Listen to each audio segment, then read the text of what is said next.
warahmatullahi wabarakatuh. Saya Rizky Alfiatur Rahmah dari akuntansi D 2019. Di sini saya akan menjelaskan bab 4 sistem informasi manajemen, yaitu pengguna dan pengembang sistem.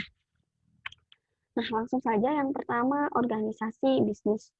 Nah, sistem informasi dikembangkan dan digunakan dalam organisasi-organisasi bisnis. Nah, area bisnis dasar perusahaan adalah keuangan, sumber daya manusia, layanan informasi, produksi, dan juga pemasaran. Nah, ini ada gambaran bagaimana sistem informasi itu mendukung suatu organisasi. Ini dari sistem informasi pemasaran sampai sistem informasi sumber daya informasi itu akan mendukung suatu sistem informasi eksekutif. Nah, yang selanjutnya ada organisasi layanan informasi. Dalam organisasi layanan informasi ini ada dua. Yang pertama, sumber daya informasi. Nah, sebagian besar sumber daya ini pada umumnya beralokasi di layanan informasi dan merupakan tanggung jawab dari Chief Information Officer. Nah, sedangkan sumber daya informasi yang terdapat di area-area pengguna itu adalah tanggung jawab dari para manajer area pengguna.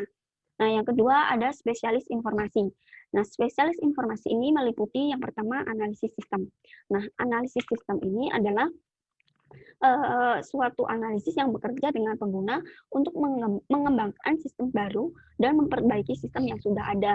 Yang selanjutnya ada programmer. Nah, programmer ini menggunakan dokumentasi yang dibuat oleh sistem analisis untuk membuat kode program komputer yang mengubah informasi yang dibutuhkan oleh pengguna. Yang ketiga ada operator. Nah, operator ini adalah mereka yang melakukan menjalankan komputasi dengan skala yang besar. Dan selanjutnya ada administrator basis data. Nah, administrator basis data ini bertanggung jawab pada basis data. Yang tugasnya meliputi perencanaan, implementasi, organisasi, dan keamanan. Dan selanjutnya ada spesialis jaringan. Spesialis jaringan ini bekerja dengan analisis sistem dan pengguna dalam membuat jaringan komunikasi antar data yang menyatukan sumber daya komputasi yang menyebar. Nah, selanjutnya yang terakhir webmaster. Nah, webmaster ini yang bertanggung jawab atas isi dan penyajian situs web dari suatu perusahaan. Yang selanjutnya ada struktur organisasi layanan informasi. Nah, ini ada gambaran tren dari struktur tersentralisasi dan desentralisasi. Nah, ini adalah gambaran dari sistem struktur perusahaan yang sudah tersentralisasi, di mana perusahaan itu telah menggunakan beberapa programmer dan analisis sistem untuk memelihara sistem yang sudah ada dan untuk mengembangkan sistem-sistem baru. Nah, setiap kelompok ini dipimpin oleh seorang manajer. Nah, unit-unit operasi, administrasi, basis data, dan jaringan akan memberikan kontribusi kepada pengembangan dan pemeliharaan sistem. Nah, yang selanjutnya ada struktur organisasi yang inovatif. Nah, perusahaan besar untuk mencapai suatu struktur organisasi yang terdesentralisasi secara sentral, sebagai respon atas kebutuhan ini, para peneliti itu akan mengidentifikasi 3 struktur inovatif yang disebut. Yang pertama ada model sekutu, di mana layanan informasi bekerja dengan area-area bisnis dalam menggunakan teknologi informasi guna menghasilkan inovasi bisnis. Yang kedua ada model terskala. Nah, model ini menyadari bahwa sumber daya harus diperoleh begitu peluang pasar muncul dan harus dapat dengan cepat dilepaskan ketika peluang-peluang tersebut sudah tidak ada lagi. Nah, selanjutnya ada model platform. Nah, layanan informasi tidak akan secara aktif mengawali inovasi bisnis, namun akan menyediakan sumber daya informasi sehingga inovasi tersebut dapat dicapai oleh semua area-area bisnis. Nah, ini ada komputasi yang selanjutnya ada komputasi pengguna akhir. Nah, pengguna akhir ini merupakan sinonim dengan pengguna atau konsumen. Nah, dia itu akan menggunakan produk akhir dari suatu sistem berbasis komputer. Nah, komputasi pengguna akhir ini timbul karena dampak pendidikan komputer. Nah, yang kedua ada antrian layanan informasi, di mana suatu informasi tidak dapat dengan cepat merespon kebutuhan dari pengguna. Jadi akan terjadi antrian layanan informasi. Yang selanjutnya ada murahnya peranti keras. Yang ketiga ada peranti lunak siap pakai. Nah, peranti lunak siap pakai ini menawarkan dukungan yang ditingkatkan dan kemudahan bagi para penggunanya. Nah, selanjutnya ada pengguna sebagai suatu sumber daya informasi. Nah, Pengguna dari sistem informasi perusahaan adalah sumber daya informasi yang penting yang dapat memberikan suatu kontribusi nyata dalam mencapai sasaran strategis dan meraih keunggulan kompetitif. Hal ini terutama berlaku ketika pengguna dapat secara aktif ikut berpartisipasi dalam pengembangan sistem dan mempraktikkan komputasi pengguna akhir. Nah, keuntungan komputasi pengguna akhir ini adalah menyamakan kemampuan tantangan dan juga mempersempit jarak komunikasi. Nah, selanjutnya, resiko komputasi pengguna akhir. Nah, jadi suatu sistem itu tidak mungkin berjalan dengan baik. Nah, pasti ada resiko. Contoh resikonya ada sasaran sistem yang buruk, sistem yang dirancang dan didokumentasikan dengan buruk. Yang ketiga, pengguna sistem sumber daya informasi yang tidak efisien. Yang keempat, hilangnya integritas data. Yang kelima, hilangnya keamanan. Dan yang terakhir, hilangnya kendali. Nah, apa sih kriteria pendidikan, pengetahuan, dan keahlian yang dibutuhkan untuk karir di bidang layanan informasi? Yang pertama, dibutuhkan pengetahuan pengembangan sistem.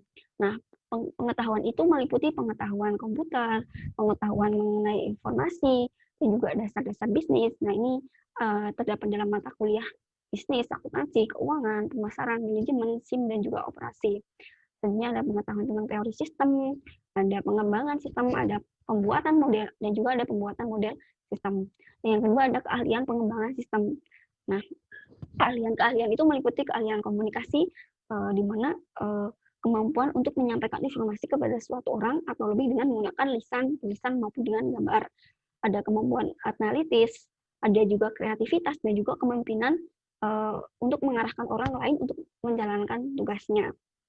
Nah, selanjutnya ada mengelola pengetahuan yang ditunjukkan oleh sumber daya informasi perusahaan. Nah, perusahaan itu seringkali menganggap bahwa manajemen pengetahuan itu sebagai sistem jenis lain yang harus dikembangkan.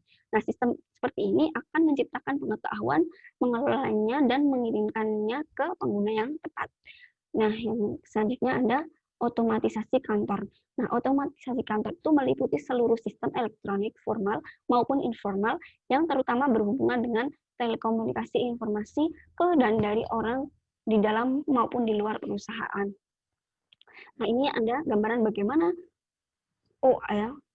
Nah, dia akan memecahkan suatu masalah, di mana dia itu akan menjadi jembatan komunikasi bagi orang luar atau lingkungan perusahaan dengan orang yang berada di dalam suatu perusahaan. Nah, selanjutnya ada kantor maya. Nah, yang pertama kantor maya itu dimulai dari istilah yang dinamakan dengan telekomuting. Ini maaf ya, telekomuting. Nah, telekomuting ini diperkenalkan karena sepertinya menggunakan satu cara yang tepat untuk menggambarkan bagaimana karyawan dapat secara elektronik pergi ke tempat kerja. Nah, keuntungannya itu adalah telekomuting itu bagi karyawan itu akan menciptakan fleksibilitas yang diberikan dalam menjadwalkan tugas-tugas pekerjaan sehingga tugas pribadi juga akan dapat terakomodasi. Nah, selanjutnya ada konsep hoteling.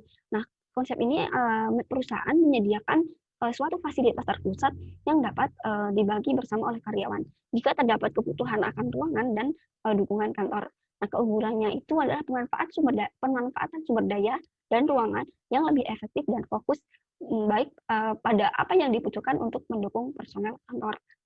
Nah, keuntungan kantor maya adalah biaya fasilitas yang lebih rendah, biaya perawatan yang rendah, berkurangnya penghentian pekerjaan dan kontribusi sosial. Nah, selanjutnya ada kerugian kantor maya, itu ada moral yang rendah dan juga kekhawatiran akan risiko keamanan. Yang selanjutnya ada organisasi maya. Nah, keberhasilan kantor maya ini memicu para visioner untuk melihat bagaimana kantor maya dapat diperluas hingga berlaku bagi keseluruhan perusahaan di sebuah organisasi maya. Nah, dampaknya itu kantor maya ini akan menurunkan permintaan gedung-gedung pencakar langit dan transportasi yang akan menjadikan kota lebih tenang untuk dihuni. Nah, selanjutnya Anda menempatkan pengguna sistem dan spesialis informasi pada perspektif. Nah, unsur manusia itu telah terus menjadi salah satu bahan yang paling penting dalam pengembangan dan penggunaan sistem informasi. Nah, para pemain utamanya ini adalah pengguna dan spesialis informasi. Kedua kelompok tersebut membentuk tim pengembangan. Nah, pengembangan sistem ini pada awalnya dilakukan sepenuhnya oleh spesialis informasi. Namun, lama-kelamaan pengguna telah memainkan peranan yang semakin penting. Pengguna dapat melakukan seluruh pekerjaan dan pengembangan. Nah, itu saja yang dapat saya sampaikan. Terima kasih. Wassalamualaikum.